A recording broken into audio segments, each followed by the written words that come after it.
Tangis istri korban penusukan yang dilakukan orang tidak dikenal menyambut kedatangan salah satu korban tewas dalam peristiwa itu di rumahnya. Istri korban tak menyangka suaminya pulang dalam keadaan tidak bernyawa. Polisi menerangkan, korban bersama 4 temannya menegur pelaku agar tidak ribut di jalanan.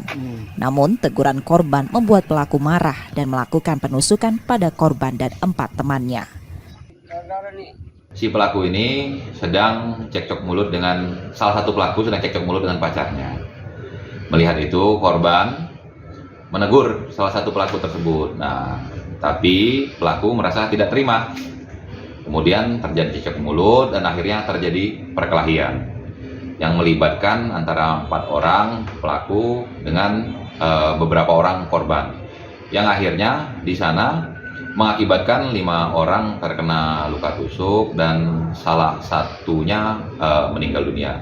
Namun untuk pelaku dari 4 orang, 1 orang sudah berhasil kita amankan dan saat ini sedang dilakukan pendalaman untuk peran dari masing-masing pelaku lainnya. 1 korban tewas dan 4 lainnya terluka akibat penusukan yang dilakukan pelaku. Polisi sudah menangkap 1 pelaku dan masih memburu pelaku lainnya.